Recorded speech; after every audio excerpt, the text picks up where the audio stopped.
Dobrý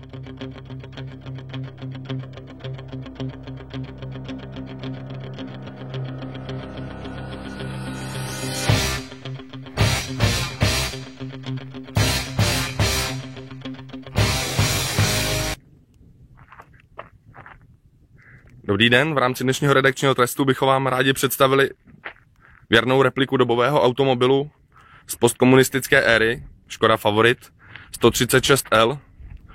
Tento vůz je vyroben v limitované edici s označením HK. Mnozí se jistě domníváte, co může tato zkratka znamenat. Pro znalce v oboru nemusíme dodávat, že HK znamená Hillebrandovic kluci. Aby iluze dobové repliky byla dokonalá, konstruktéři z továrny Škoda Mladé Boleslavi vybavili toto auto i napodobeninami schnilých lemů a prahů, drobných oděrek a dalších méně či více prorezlých míst na karoserii. Tato limitovaná edice HK má oproti běžným automobilům tohoto modelu nadstandardní výbavu. Spadá do ní lehce zažloutlá bílá barva karoserie, ochranné lišty dveří, křídlo z odlehčeného sklovláknitého materiálu, lehké a velice pevné. Jak si můžete všimnout, povrchová oprava dokonalá.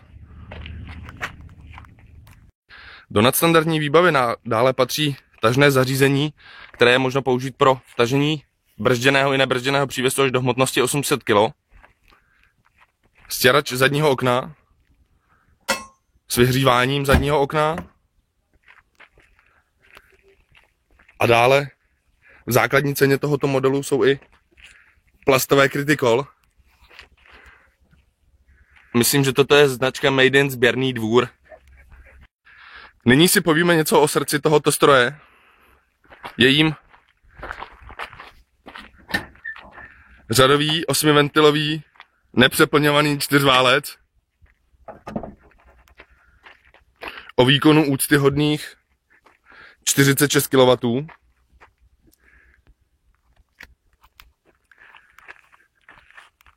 Špička tohoto výkonu nám nastupuje při 5000 otáčkách se silou těžko ověřitelných 80 Nm točivého momentu. Můžete si dále všimnout uzavřeného filtru značky Weber.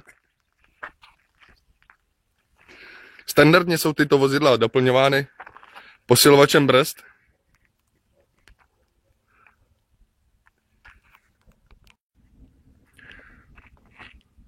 Tento výkonný agregát dovoluje našemu vozu testovanému maximální rychlosti 150 km za hodinu. Všimněte si, že aby byla iluze dokonalá, konstruktéři nezapomněli na rez ani v motorovém prostoru.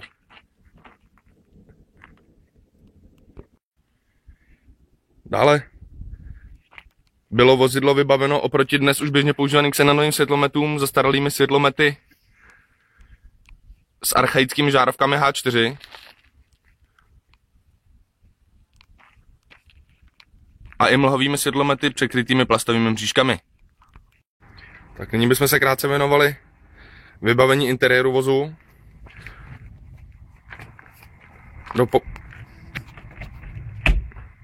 Do standardní výbavy tohoto vozu dále patří střešní okénko, manuálního ovládání. A jinak výbava je úplně stejná vzhledem k původnímu vozu, jak si můžete pamatovat. Typy Škoda Favorit 136L byly nejmoderněji ve své době vyrobeny a vybaveny.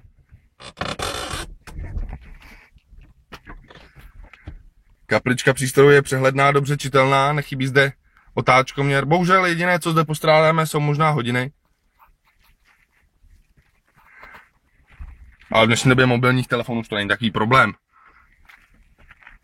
Všimněte si dobré ergonomie tvarování palubní desky. Středový tunel řidiče v ničem neomezuje, vůbec netlačí, vzhledem k tomu, že tady pravděpodobně skoro žádný není. Řadící páka má dlouhý, nepřesný chod s troškou zemědělské vůle. Ale jinak sedačky jsou dobře ergonomicky tvarované a mají dobré boční vedení.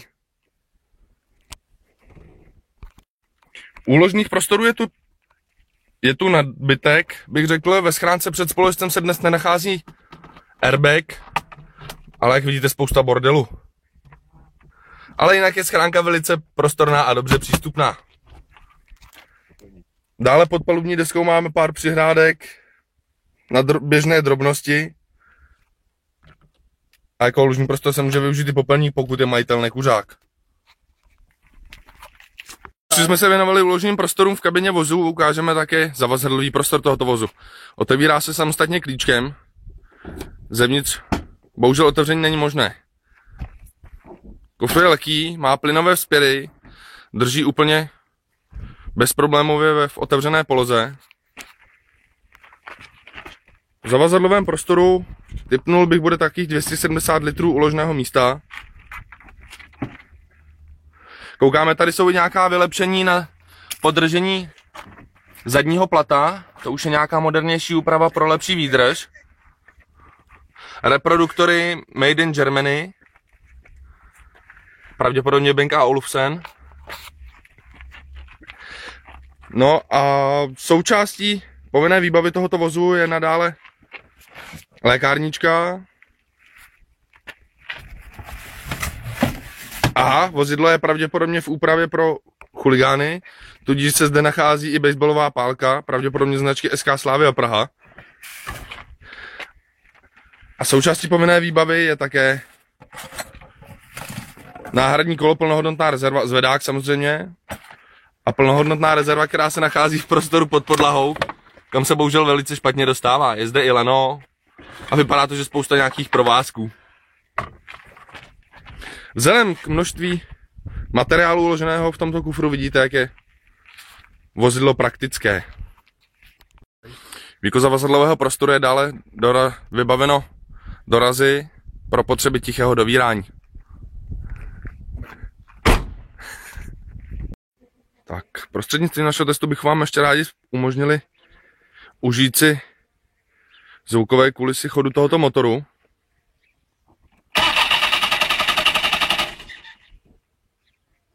Tak vozidlo je nové, právě sjelo z továrního pásu, takže by se dalo říct, že ještě není úplně zaběhnuté. Motor nechytná úplně přesně, ale jinak má krásný čistý syrový zvuk.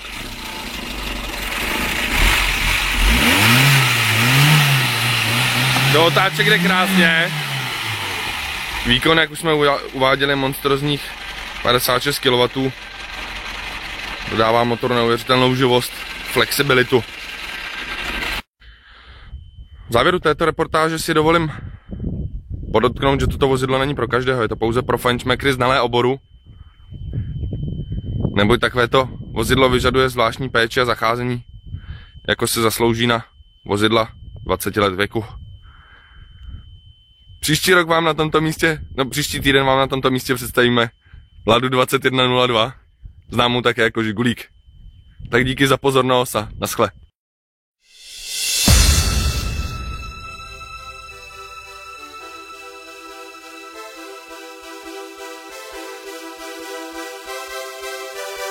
We'll